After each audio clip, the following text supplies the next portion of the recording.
Okay, welcome everybody and thank you for coming today. My name is Ricardo Vinuesa, I'm an associate professor at KTH in Stockholm, and today I want to talk about a very new architecture in deep learning, that's the transformer.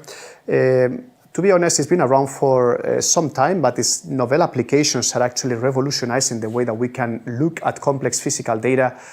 So we want to really see how the transformers can help us in the context of turbulence. This is actually work that is funded by the ERC and also the Swedish Research Council that really helps us to build the research behind all these nice presentations. So let's look at transformers. The first important difference with respect to other architectures is in how the time series are actually being built. So recurrent neural networks, which we have talked about before in the channel, they are shown schematically at the top. In recurrent neural networks, we are trying to predict temporal sequences by exploiting the spatial and the temporal information in our sequence, if we have a purely temporal data set, to make our predictions. So basically, by knowing the weather today, yesterday, and 2 days before, I can try to predict the weather tomorrow. But these recurrent neural networks, they require that the data is basically sequentially organized in time, right? So basically the data from 2 days ago feeds the data of yesterday, and the data of yesterday feeds the data of today that will help me to predict tomorrow.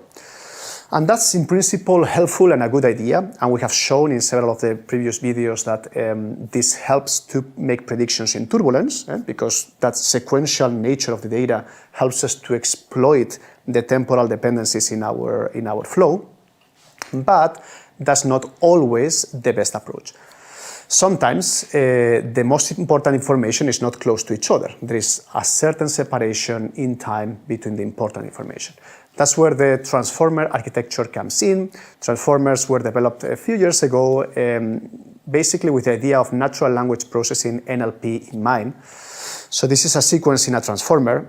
And if you think about it, when you're analyzing a sentence, it's not necessarily that the most important words are close together. Sometimes the subject is at the beginning of the sentence and the object is at the end, and there is a very strong connection between both, and they're not necessarily together, right? So that's what the transformer is enabling, because it's designed for natural language processing. It's based on something called attention mechanism, and we will tell you more about it in a few minutes, where we are using this algorithm to detect the regions in the time sequence that are most important for each other, that they are actually grouped together, that they're relevant to each other, that they're highly correlated, to be able to make predictions. So, of course, in the example of NLP, it's clear that they don't need to be together, but also in turbulence, because in turbulence, as we have talked about in previous videos, we have a very pronounced multi-scale behavior. So sometimes you have a very large scale, which basically is having a big impact on the flow keeps going, and then you have another large scale farther in time that is actually in a different region of the flow. And maybe to predict this part of the time series, I need information from this very important large scale that happened way in the past. So not necessarily the stuff that happens right before is the most essential to make the next prediction. It could be something that happened way in the past with a very slow time scale that is actually helping me to make that prediction. And remember, if you go back to the videos on recurrent neural networks, the gating mechanisms, for example, in the LSTM, the long short-term memory network, or in the GRU, the gated recurrent unit, these gating mechanisms are giving progressively less importance to the past information in such a way that we might miss this very essential effect of the large scales on future information. So basically, the transformers are, at least on paper, at least on theory, a bit more suited to capture these multi-scale phenomena in turbulent flows. Now, the transformer relies on something called positional encoding. Without going into way too many details, you can actually check out the very nice paper by Vaswani and others. This was published in 2017, and the paper had a quite catchy title, Attention is All You Need, basically referring to this attention mechanism that the transformer is based on, and they were really showing quite amazing performance of these transformers in many applications of predictions for temporal time series. In summary, the positional encoding, what it's doing in a transformer is to exploit a binary encoding. So we are not basically storing the position of each element in our time sequence with the full number, giving us the position. We are just storing it in binary. So the position is a binary number, and to be able to more effectively encapsulate that information, we don't use a discrete encoding, but a continuous one. If one looks at binary data, at binary numbers, you will very quickly see that we have patterns of slow and progressively faster and faster frequencies in our ones and zeros. So it's a quite smart way to encapsulate that information using sines and cosines. So instead of having to store the position as the full number or the position as a binary number, what we do is exploit these sines and cosines to be able to, characterizing these frequencies associated with the ones and zeros, retrieve the position of the information in our time series. Again, this is a quite smart method because it's efficient and it actually allows to effectively locate the information in our time series. That's one ingredient of the transformer, the positional encoding, which is a binary encoding exploiting trigonometric functions. The other nice ingredient of the transformer is the so-called self-attention. So in transformers, we have several elements. We have the so-called queries, keys, and values. The queries and keys are allowing us to find connections between those elements in the time series in such a way that we can relate the words in the case of text, values, velocity values in the case of physics, for example. So those entries that are most correlated. So at the end of the day, the product of keys and queries is also something that is not so different from an SVD, from a singular value decomposition. Then you have this product of keys and queries, you multiply by the softmax. The softmax is basically a nonlinear function that is smooth and it adds the nonlinearity, and that's then multiplied by the values. And these help to capture the correlations within the time series. So again, we connect keys and queries, we add the nonlinearity, and then we have the values. All of this self-attention is what's going to allow us to find those connections among the time series. Is this performing well? You typically need quite a high amount of data to train a transformer in some of these problems, but effectively, and also in turbulence, you can actually get quite good predictions through this mechanism of the self-attention. Now, if you want to go to more challenging scenarios, you might want to concatenate different attention heads. So you can see here one single attention head and how one can basically do a multi-head concatenation of several individual ones. That's something that is shown here schematically, and again you can go back to the original paper of the transformer, but this multi-head approach, this concatenation of different transformer self-attention mechanisms can really help us to find more complex relationships among variables in the data. So this is how everything would look like. If I look at the encoder block of the transformer, I have my positional encoding, remember, using sines and cosines to retrieve the binary position of my data in the time series. I actually have my input sequence, and then with the multi-head attention, I build my key value and query matrices. I can renormalize my data, and then at the end of the day, I have a feed-forward layer, basically an MLP, a multi-layer perceptron, which remember is the easiest baseline architecture that we can find, that's actually helping us to wrap everything together and get with our output. So being able to stack these diverse blocks can really help us to capture those nonlinear relations.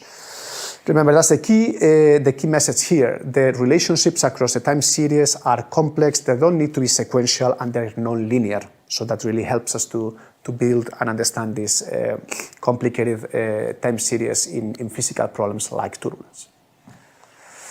Now, how can we use that in the context of turbulent flows and modeling? If you remember, some videos ago, we used autoencoders to be able to build reduced order models of turbulent flows. So we start with our input data. The encoder, what it's doing is reduce the dimension in a small latent space, which is a compressed representation of our data. And then the decoder, which is over here, would then upsample the data again, would upscale it to recover the original size. So what we can do with a transformer, and we can use, for example, the beta variational autoencoder to enforce orthogonality of those latent representations, of those latent vectors, what I can actually do is obtain like a nonlinear POD. I can obtain my original data, I compress it, and then I can recover it. Something that I can do is to make predictions in the latent space, because the transformer is very good at predicting temporal sequences, and in the latent space what I have is the latent variables, which are basically coefficients in time of those latent vectors. So one can train an autoencoder, and then we can start with an initial condition, encode, go into the latent space, use a transformer to predict and advance that solution in time, decode, recover the future state of the flow in physical space. Okay, so we combine the autoencoder to reduce the dimension, and we can use the transformer to make predictions in time. This is something that we tried now with this data flow case. This is basically the flow around a wall-mounted obstacle. This is work by Álvaro Martínez Sánchez. This is in JFM, so you can see the data and the reference over here. We initially did some causality analysis of this flow case, which again you can find the video in the channel. We use the same database now to try to build a reduced order model and see if we can use a transformer to predict that in time. We consider a couple of architectures. Remember that we are going to be using beta variational autoencoders, which means that we have this beta parameter, which is pre-multiplying a term in the loss for enforcing orthogonality of the latent vectors. So our loss function will have two terms. The first one is the reconstruction between the initial and the final data. Remember that the autoencoder is a bit of a boring network because my output is the same as the input. The reconstruction loss makes sure that our reconstructed field is as close as possible as the initial one. But I have a second term, which is the KL divergence. The KL divergence multiplied by beta is basically a regularization of the loss to enforce learning statistically independent latent representations. D will be the number of latent vectors in our latent space. How does the KL divergence work in the beta variational autoencoder framework? Essentially, what I want to do is minimize the distance between P of R and the product of its marginals. P of R is the probability of the data in the latent space. So if I minimize that distance, that means, from an information theory argument, that to recover P of R, I don't require the probability of the mutual distributions R1, R2, and so on. I only need to recover the full distribution of the data in the latent space, the probabilities of the latent vectors independently, P of R1, P of R2, and so on. That means that the cross-correlation among those latent vectors might not be necessary if I am successful at enforcing the KL divergence. That's a little bit the background, and you can see more about it in our article by Sorera, Rico, and others. This is in arXiv, so you can really see all the details and all the architectures here. We consider two basic architectures, ARC1 and 2. We first optimize the value of beta, and remember beta, it is the parameter regularizing our loss to enforce learn orthogonal latent vectors. And second, we have the optimal value of D, which is the number of latent vectors in our latent space. So far, no transformers, just working with the autoencoders to get a good model to reduce the dimension of our system. We're going to focus on architecture 2, which is a bit larger and performs a bit better. This architecture has 2.8 million parameters in the encoder and also 2.8 million parameters in the decoder. As you can see here, schematically, we have 2D convolution layers. Remember that the convolutional networks are allowing us to exploit spatial information in the data, so coherent structures that are really being exploited through the convolutions to extract feature maps and then build the next predictions. We have a 2D transpose convolution layer, fully connected layers, and then we have also renormalization layers to make sure that the sizes of the data at input and output are adequate. So this architecture 2 will be our focus. With architecture 2, what I'm showing you here are, first of all, in the last column, the POD modes, proper orthogonal decomposition. So you can actually see what they look like. And then the rest of columns are modes from the most energetic to the last, the least energetic, and I'm increasing the value of beta in this direction. So this would be the most orthogonal modes, and the last one would be the POD modes. What we learned in previous videos is that higher values of beta will give us more orthogonal modes, which means that these modes will resemble the POD, because POD is of course orthogonal, but with higher content of nonlinear scales, of nonlinear interactions. So the beta variational autoencoder with orthogonal modes is basically resembling the physical phenomena of the POD with some nonlinearities there. And this is the process of training these architectures. What we can see, both for architecture 1 and 2, you can see that the loss of architecture 2, which is dashed lines, is actually smaller, so it works better. Here I can see in orange the loss of the reconstruction, which is getting down as we go through the training. And in blue, we are seeing the KL loss, which basically also shows the orthogonality of the latent space. So both are going down, and it really shows that we can obtain very good reconstructions with a quite significant degree of orthogonality in our architectures. Important results. With architecture 1, 2, and POD, I can actually look at the first mode. So the first POD mode is clear. I can look at the spectrum. So the spectrum has a particular Strual number. We can see the frequency, and this is what the flow looks like. If we look at architecture 1, what I obtain is a mode with different frequencies, but architecture 2, it has only one frequency. So that first mode, when we look at the spectrum, the Strual number is at the same frequency as that of the POD, but the mode looks slightly more rich, slightly more complex than the POD. This is quite cool, because we are seeing some similarities between POD and the autoencoder. The physical phenomena is certainly very similar. The frequency is the same, so in the spectrum we have the same spectral content, but the flow exhibits a slightly more nonlinear behavior than that of the POD. So this is cool, and this is something that we can really exploit now in the context of the reduced order model when we want to make predictions in time. So this is the whole architecture. Once again, you can see more details in the work by Solera, Rico, and others, again in archive, so please check it out. What we do is that we're going to combine the autoencoder and the transformer. So the autoencoder is already pre-trained. The autoencoder, the encoder and decoder part, so this big autoencoder part is already trained to reduce the dimension of our system in the most effective way. And then to train the transformer, to train the element that will allow me to predict the temporal dynamics in the latent space, my loss has two terms. One in the latent space, so basically the mean square error between S tilde and S, that's the prediction in the latent space, but I also have a reconstruction loss in physical space. So our total loss will have two components. I want to be able to predict very well in the latent space, but I also want to be able to predict very well in the physical space. And by fulfilling these two conditions in the best possible way, with this loss function, I'm going to train a quite robust transformer that will enable me to advance my solution in time in the latent space. This is what the architecture looks like in general. So my input will be basically 16 times D. D is the size of the latent space, so the amount of latent vectors that I have, and 16 is the number of steps that I have as an input.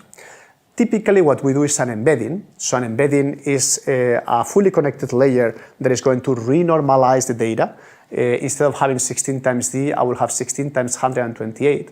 This embedding is typically very important when we are doing, in the example of natural language processing, we are able to group together words in several categories. So in the context of turbulence, we will be able to group the inputs, the velocity data we're trying to model, in various regions of importance with some connections and nonlinear relationships between each other. This also increases the stability of the training. So first is the embedding, very important. Second, what we do is the positional encoding, which remember we do with the sinusoidal functions. So it's a binary encoding exploiting the characteristic positional encoding of transformers. Later on, we go to the nonlinear relationships, which are in the transformer blocks, the attention, some average pooling, and then at the end we will have to renormalize the data, so my output is of size 1 times d, so d latent variables at the next step, and we use a scale exponential linear units, a CELU activation function, which is basically used instead of ReLUs to avoid some of the problems that ReLUs can exhibit dying in the example of NLP. So this architecture really allows us to predict the temporal dynamics quite effectively. And here are some results. So what I'm showing you is the ground truth. So if I want to advance my solution in time, I can show you for the next step, predictions into the future after 50 steps from the transformer and I can show you the absolute error with respect to the ground truth, with respect to the reference. If I use to predict the temporal dynamics in time an LSTM, a long short-term memory network, in the next step, I reconstruct 74% of the energy, but 50 steps into the future, only 30%. However, with a transformer, the next step, 84%, and 50 steps into the future, I'm still reconstructing 76% of the energy, which is actually excellent in terms of the horizon of performance that I can actually achieve in this type of architecture. Okay, and I would like to thank you very much for your attention. Again, all the data and all the codes are in this GitHub repository, so just use the QR code to access the data and reach out if you have any questions. And once again, thank you to everybody who makes these videos possible. That's InfraVis and the KTH Visualization Studio. You can reach out by social media and also have a look at the rest of videos in the channel for topics that are related to this, and happy to discuss if you have any questions or ideas for collaboration. Thank you and see you next time.